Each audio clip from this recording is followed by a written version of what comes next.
My name is Grant Kahn. I run security at Lookout. And what I want to talk about today is the way that we use the granular visibility into our systems that we get from having osquery deployed everywhere to solve some very specific problems and make our sales pipeline in particular work more efficiently. Now, here's the thing. Security assurance is hard. And it's fundamentally an information problem, right? And the problem is that you don't have enough information. You're looking at complex and opaque systems and trying to set a bar for risk.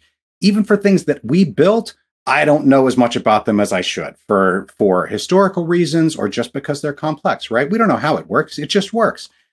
Third-party components that are built into all of those systems are even worse. And the worst of all is third-party systems and services where I know almost nothing about them, and yet I have to make risk decisions about them.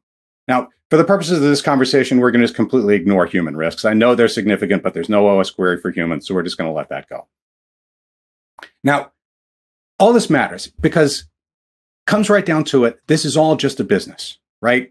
I have to identify these security risks, but identifying them and then trying to reduce the risks, or even just reducing the uncertainties around the risk, is expensive. And money is hard to come by. My old boss used to tell this story, right? As a CISO and a VP of product walk into a CEO's office, and each one has their hand out and he wants $5 million for budget. And the CEO says, okay, what do I get for $5 million? And the VP of product says, hey, we can build a prototype. It opens a new market segment. It's worth $15 million in 3 years. CEO says, show me your forecast, get the spreadsheets. The CEO knows how to read those spreadsheets. The CEO intuitively already understands the uncertainties around that stuff and says, got it. And he turns to the CISO and says, what do I get for $5 million? And the CISO says, we can reduce the risk of bad things happening.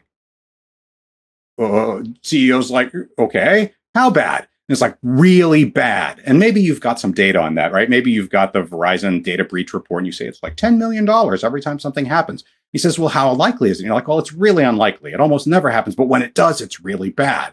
CEOs, you're losing them, right? How much less likely will it get if I give you $5 million? And you're like, well, you can never be 100% secure, but I have a spreadsheet too. I've got this risk spreadsheet and look, it's red right now. And if you give me $5 million, it turns yellow. And for only another $1 million, I can make it turn green. Now, how do you think that's going to go? I'll tell you how it goes, right? Now, how do you avoid being sitting across the desk from this guy's face, right? How many security hats do you wear, right? What are your jobs inside the organization? For me, the most important thing and the most interesting thing, and the reason that I'm in this business is for the actual security work, right? Securing the infrastructure and the products that we build. It's challenging, it's interesting, it's creative problem solving, it's great stuff, it's engineering, it's why I'm here. But it's not all that I do, right? I'm also demonstrating the security of the systems, demonstrating it to regulators, which is handy because if I've got regulators, then that conversation is kind of table stakes for the business, and it's easy to turn that into money for the program, right? Auditors a little less so because auditors are pointing toward bullet 3, which is satisfying my customers. My customers have security expectations around my system, and I have to be able to show them that my system meets their expectations. Maybe you're also vetting your own vendors, right? Maybe you're on the other side of that table too, and you've got to make those decisions about your third parties. So of these things, where can I demonstrate value? Well, the securing my own infrastructure leads to that conversation that we just had, right? You're talking about different things than your CEO understands. But let's look at this. Satisfying customers. That sounds like you're right in the middle of the revenue stream. And that's a good place to be if what you want is revenue. So what does that mean? Any customer, no matter what kind of business you run, particularly if you're in a SaaS industry, your customers need to show you that their information is safe. And how do they do that? They give you this spreadsheet or something just like it, right? 1,000 lines of questions about the security of your system. This is from a questionnaire called the SIG. It's literally only half of one tab of this spreadsheet. Oh, right? And better yet, variety is the spice of life on this thing. There's not just one of them. It's not like the SIG is the only thing out there. There are half a dozen versions of this list of questions that you're going to get. And each one of them gets revised fairly frequently, and the questions change. And the thing is that sometimes the answers change, and knowing how to change the answers is specialist information. So your security team is going to be involved in this process. over and over and over again. Your hope of being able to theoretically fill one of these things out and have it just be handed out when you get asked for it, it's not really going to happen that way. Except maybe if your customers are, if you're a relatively small company. So I'm a relatively small company, and I've worked in companies from, $80 million a year to say $4 billion revenue, right? So in that small to medium sized company, in general, only small companies are going to just accept this template questionnaire. They're going to give it to you. You're going to fill it out. You're going to give it back. And that's going to be all the assurance that they do. And those small company customers may also accept like an external audit. If you've got a SOC 2 or an ISO 27701, right? If you define the scopes right and you're smart about it, you might be able to say, look, right? Even PCI DSS. We used to turn over the PCI DSS rock and say, look, secure, right? And for some companies, that's good enough. Large enterprises are a different matter, right? So particularly in heavily regulated sectors like finance, healthcare, they're not going to accept an external audit as your proof of security. They'll require that you have one, but they won't accept it. They have a lot more people whose job is asking questions than you have people whose job is answering. And as a result of that, they can go on and on with different questions, right? They won't use a template. They'll have their own set of questions. They may give you the form. They may give you a SIG. They may give you a cake, but they'll also have their own raft of questions. And they don't just want answers. They want evidence. They want proof that you're doing what you say you're doing. They'll come back every year to audit you, because I'll guarantee you that this big customer is going to have an audit clause in their contract. And each of those audits will be yet another set of questions, maybe focused on some area, some particular area. Maybe it'll be the whole big thing all over again. But you're going to be engaged in this process, right? You're going to be cranking through proving security to this customer forever, right? Year after year after year after year. They might even make you use Archer. Now, I don't want it to sound like I'm hating on customers doing security verification. I'm not. Like I said, I'm on both sides of this table. It is also my job to assess my vendors and prove to my own satisfaction that they're secure enough to do business with us, right? So no harm. I understand the level of complexity that these people are dealing with. I understand why they're doing it like they're doing it. So really, I love them. Large enterprises are a different matter. And who doesn't want the large enterprise business, right? Who wouldn't rather sell 250,000 seats instead of 2,000 seats? But particularly in heavily regulated sectors like finance, healthcare, the game changes. They won't just accept an external audit as proof, right? They'll require it, right? They're going to say you must have an ISO report, you must have a SOC report, but they won't just take that as the end of the question, because they have a lot more people whose job is asking questions than you have people whose job is answering questions. They won't use a template, or they might have a template of questions for you to fill out, but they will also have a whole bunch of their own questions. And each one of them is going to have a different set of questions that they will have developed over time to meet their own risk requirement needs. And they will have paid some consultant to give them a security assessment form, whatever they did, right? But each large enterprise is going to have its own set of questions, and they don't just want answers. They want evidence. You have to show them that you're doing what you say you're doing. They'll be back every year, right? These large enterprise customers are going to have audit clauses in the contract, and they're going to come back and they're going to ask you the same set of questions, or a different set of questions, or some subset of the questions, and it'll be a different team asking the questions. So everything that you do, you're going to have to do again. They might even make you use Archer to fill out the questions. And I don't want to make it sound like I'm hating on large customers. I'm not. I'm on the other side of this table, right? I understand the problem. I understand that you've got to assure yourself. I understand that it's a lot of money and it's a lot of data. And the only way to get there is by putting your vendor through the ringer. So I understand. No hate. Except I really do hate Archer. So step back. Who remembers this guy? Now, this is a while ago, so the rest of you can look him up when you get home. But Secretary Rumsfeld famously said, the quote on the right here, there are known knowns. These are things that we know we know. There are known unknowns, which is things that we know that we don't know. And then there are unknown unknowns, which are things we don't even know we don't know, right? Now, the way that this is leaving aside Secretary Rumsfeld, this is actually a pretty good description of the knowledge problem that we have, right? We're trying to drive down the unknowns toward the base where things are known, because it's where things are known that we can do something about it. And the challenge in the vendor assessment context, because you have any access to the underlying thing that you're looking at, is everything is unknown. And the only way to go about it is to use sort of standards and best practices, sets of questionnaires to bang over the information space enough times that you get a feel for whether or not the person that you're assessing, the organization that you're assessing, is doing the right things.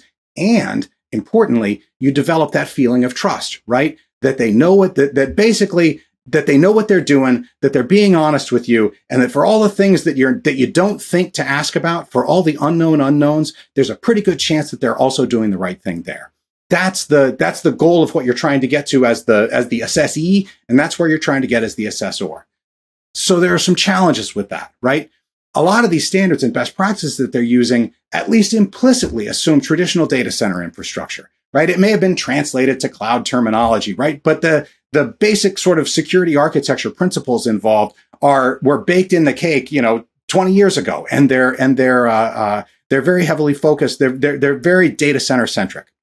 The large enterprises themselves also frequently still data center centric, right? Large enterprises have not migrated. They are not cloud only places like we are, right? Small companies, everything's in the cloud. Large enterprises, not usually, right? So even the technically sophisticated security engineers who you may ultimately end up talking to as you're working through your story about why you're secure enough for their data may think in those data center terms kind of by default. And don't even get me started about dealing with the government. Cloud environments. So look out, my company, everything is in AWS. We have literally no local infrastructure. And there are some security fundamentals that are super easy relative to a data center, right? And I'm not saying that you can't mess it up, but it's super easy to get it right. So things that are hard in a data center, inventory management, vuln management, patch management, trivial to do well in the cloud, right? The ability to use declarative infrastructure, frequent deployments of hardened base images or hardened containers eliminate a lot of problems, including sort of persistence from an adversarial perspective, but also having to worry so much about like configuration drift over time and things like that.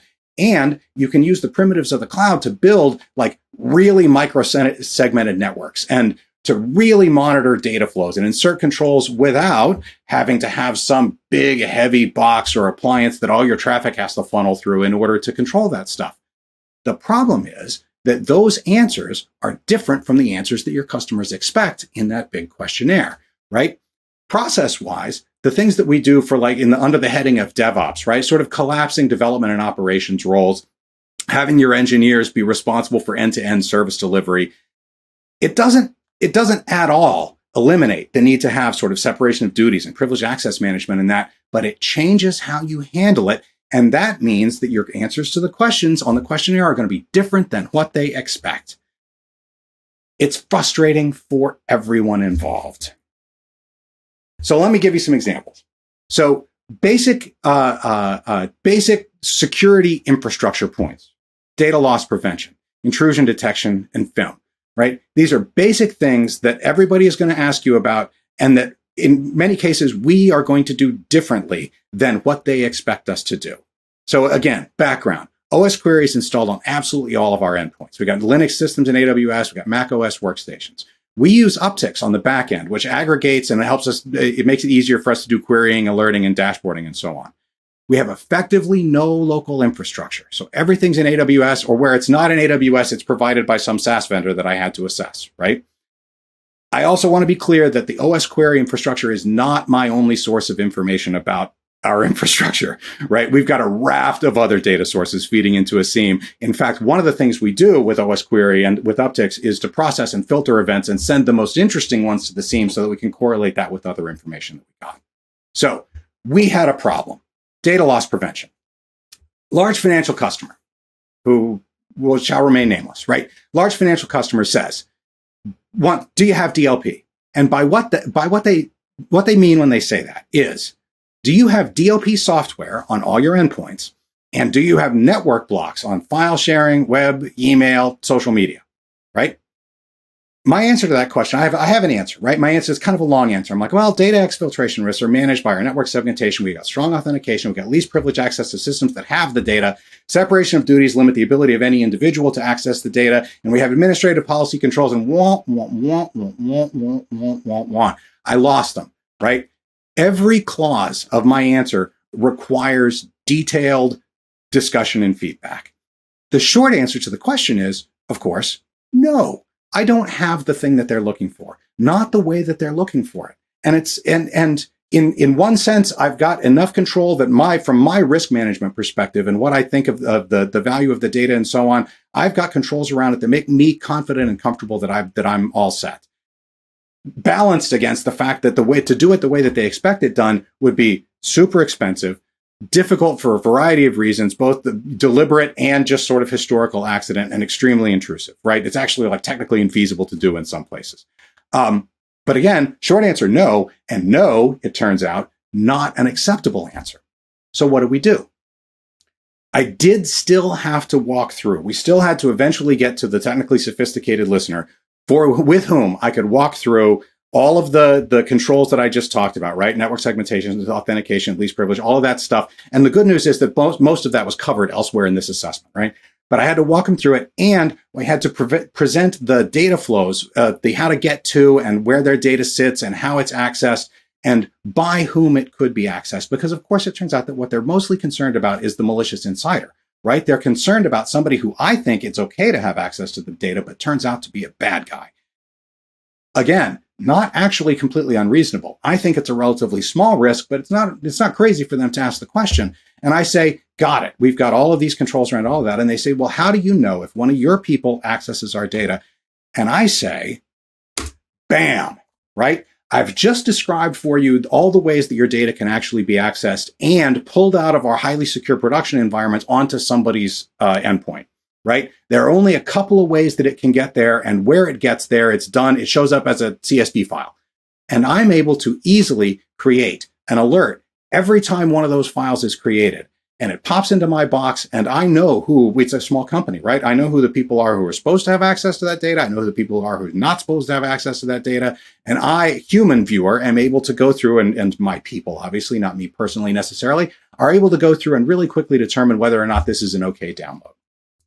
Benefits of this. It was super quick to implement, right? And importantly, even though it's trivial, right? Even though it's a partial solution, even though you're already sitting there thinking that I know how I could get around that. Even though it's a partial solution, it allowed the bank to accept the residual risk and to move on with a remediation plan, right? But the remediation timeline was comfortable. We had plenty of time to do what we wanted to do anyway, which was to build a couple of additional controls. The security team actually got out of this something that we'd been wanting to do anyway. So the lesson of all of this is that a screenshot is worth 1,000 words. Now, like I said earlier, one of the other features of this kind of assessment is building trust between the enterprise that's talking to you and the enterprise you're talking and you, right? They have to come to believe that you know what you're doing, and that you're telling them the truth, so that for that stuff that they know that they don't know, right? And for the things that they don't know, they can have some kind of confidence that that you're probably doing the right thing there too, right? So, example, intrusion detection. Every questionnaire, large and small, says, do you have IDS? And what they mean by that, especially the really data-centric ones, is, do you have a big set of Palo Alto boxes or the moral equivalent sitting astride all your network connections and inspecting traffic? Now, no. Right? I don't have that. I don't want to have it. And here's why it doesn't make sense, right? Cloud provider functionality gives me some of that NIDS capability. We supplement it by all the other feeds that we get, the enormous amount of data that we're able to extract about our environment from AWS, right? And we can correlate that with host level data in our SIEM. We've got the network segmentation that prevents lateral movement. There's no external connectivity for internal services. That kind of network IDS infrastructure would be stupid expensive, provide minimal value, and it would complicate a bunch of other things that we're also trying to do. And again, like I said, one of the benefits of the cloud environment is that persistence is really hard to maintain anyway. So what kind of intrusion are we actually talking about? So the short answer that I was able to get to with them was we got some network intrusion detection stuff, but we've got wicked host-based intrusion detection. one of the things that we get from the Uptycs interface to the osquery data, among other things, is that there's a plethora of built-in queries and alerts, including a suite of detections based on the MITRE attack framework. Now, if you don't know what that is, it's a taxonomy of different kinds of malicious behavior that if you see this on your system, you should be concerned, essentially. What I can tell you is that no customer or auditor yet has been able to resist the display of the MITRE attack framework detection rules, the set of things that I will get alerts on if something happens. This incidentally also checks another box for them because they always ask about anti-malware, and this is behavioral anti-malware detection. But bam, right? This isn't even all of it. I've got hundreds of these alerts. And just paging through them, and then it's great. You quickly and easily get past the my cloud infrastructure doesn't look like your data infrastructure point, and you're having a different conversation. Combined with my other data sources, end-to-end visibility in the system is actually easy to demonstrate. This is easy to discuss, right? The rules are well named. They're fairly self-explanatory. The sheer volume of them is your friend, right? There's a sort of eye candy factor to this too. You just kind of go, wow, there's real security value in this. Now, because if any of the Linux rules fire in my production environment, dude, I am on that, right? It's a significant event. Real talk limitations, this would be more valuable if I had more than like 4 Windows boxes, right? I don't. I've got a couple that are running Active Directory. Most of these screens are Windows alerts. They're things I'll never see. They're there for the filler. The solution is bluntly noisy on Mac endpoints. There's a whole bunch of regular computer behavior that fires alerts that we have to tune out, but it is tunable, right? What's it good for? We just moved, we just established, we built trust, we showed we're doing what you think we should be doing and so much more, right? Awesome. All right, so this last one, this is a gadget, right? It's pure auditor eye candy. Provides almost no actual security value, but it did in fact move an audit conversation along. I don't want to go into too much detail. We're FedRAMP authorized. That means, among many other things, that we have to use FIPS validated crypto on all of our endpoints. And the FIPS validated module that we use is from OpenSSL. We had to retire the one we were using because it was end of life. And due to the way FedRAMP works, this was a significant change, and for which we had to be able to demonstrate sort of the security impact or the lack of security impact. We had to be able to test and show that there was no adverse effect on the environment from the swapping out of this module. But what can you demonstrate with the crypto module, right? You can't test proper crypto functionality. What, I'm going to analyze random number generation? It can't be done, right? There are labs for that. So what you're going to really get, the real information, is when it starts up, it's going to spit out some information that says, I'm a FIPS module and I'm operating in FIPS mode. That's what you're going to get. And that's probably good enough. But I wanted to put a bow on it, and I wanted to have the narrative across it so that we could show an alert if the process had been subverted in some way. So what I did was I created a very specific FIM rule. Now, we get our file integrity monitoring functionality mostly from other sources. We get it from AuditD. It goes into our SIEM. But osquery can also let me know, right? Obviously, if particular files are modified. And in this case, if you're root on this box, you can modify the boot configuration and reboot the system with FIPS mode off. After the reboot, we get a log entry that shows the failure, and we get an alert on when the application tries to start. It'll show a failure there, and we alert on that. But it would be gravy if we could catch it before the reboot. Again, I'm not claiming that there's like giant security value in this, because if you're root on this box, we have a big problem already. But, bam, it was easy. Called it FIPS config alert because that's a beautiful thing, right? And as I'm telling walking the auditor through this, quick, easy, painless. This is a novelty in the FedRAMP context, right? Everything you do is hard. This was not hard. And putting just, again, this little trivial auditor eye candy thing moved the conversation along, made it happen faster. All right. So this is security assurance, selling the value of security assurance to an internal audience. This is not customer assessment, but this is a lookout thing. A few times a year, we have a security research team, and a few times a year, they will publish reports. They're spending their time analyzing mobile applications in the world, right? And look and identifying bad behavior, bad patterns, bad actors. And a few times a year, they will publish a report of mobile threat campaigns that we've discovered in our research. often these include attribution, right? Who's doing this thing? Sometimes it's criminal organizations, and sometimes it's nation state actors. So most organizations, the nation state actor is not really in their threat model, right? When you say, what happens if a nation state actor comes up against you, you go, but not us. A nation state actor is a legit threat because we poke that bear periodically, right? And every time we do it, we, the security team know some time ahead of when one of these things is going to be published. And so we get set up. But every time it happens, like people who don't otherwise normally think anything about security are stressed for a while because one of these days they're going to come for us, right? One of these days we're going to get a kick in the teeth for having done this. But all of the work that we've done that to develop the tunable indicators, to have the coverage across our infrastructure at this time, all that work is highly visible to the anxious executives, right? Because we have the visibility, we have the capability, right? We can create and describe in detail a high threat monitoring strategy. We can customize that if necessary to a particular actor, right? We can say that last time that these guys, went after somebody, they did this, this, this, and this. And here's how, if they do it to us, we'll see it, right? That lets me put more eyes on glass than usual, right? Sort of a sock surge, if you will, right? Put more eyes on glass because I have meaningful indicators for them, which I can easily describe to those viewers and say, look, if this happens, bad, here's why. If this happens, look for this also, right? I mean, I can describe with particularity what they're trying to do, which increases our confidence that we will notice even the unknown unknowns, right? Even when the big bad guy comes, something's going to jingle, right? The web is going to pull. We're going to feel a quiver. At least we have some confidence, right? So returning to this conversation, right? So the CEO says, what do I get? And I say, we can shorten the sales cycle to our larger customer by weeks or months.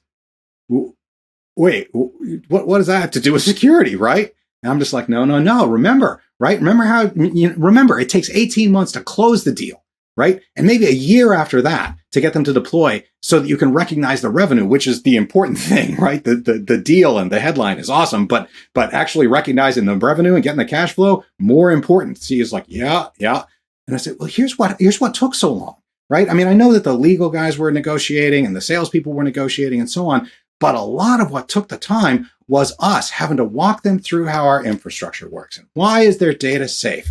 And it is. Again, I'm not fooling anybody, right? There's no sleight of hand going on here. It is, but proving it sometimes is hard. We give reasonable explanations, but those reasonable explanations require a fair amount of technical depth, right? They require the ability to sort of infer one thing from another, and they require the ability to authorize the exception, right? Somebody has to be able to go, okay, yeah, I get it. You're right. That's good enough. And that person is like 3 levels up from where you start. They're going to rotate staff through. We're going to have to do it over and over again. In this case, 3 times. There were 3 different staff rotations where we had to go through and explain. They're like, but tell me again about how that works, right? So if you give me this money, Ms. CEO, right? If you give me this money, I will be able to build an infrastructure that will quickly generate hard evidence that our systems, in fact, do meet their requirements and short circuit like 80% of their objections, right? Which gives us it all buys time. It gives us goodwill. And the 20%, we can focus on what really matters. Really? Really? Right? Just to throw in the security point, right? We'll also understand our systems better. We'll be able to, quickly identify and respond to security threats. CEO's like, sure, security, core value, right? This is a conversation that you do want to have, right? This is a conversation where you are demonstrating that you're providing value to the organization in like a really cognizable way. You've taken something that's like hard to know and hard to describe and necessarily fuzzy, and turned it into something concrete. And that's what you're doing with each of these indicators for the customer too. But in order to have that, you have to have the basic data. You have to have the knowledge about your infrastructure. And that is, part of that. One of the ways that I get that I can have that kind of comprehensive knowledge is the osquery deployment across the entire infrastructure. And that is all I got. Any questions?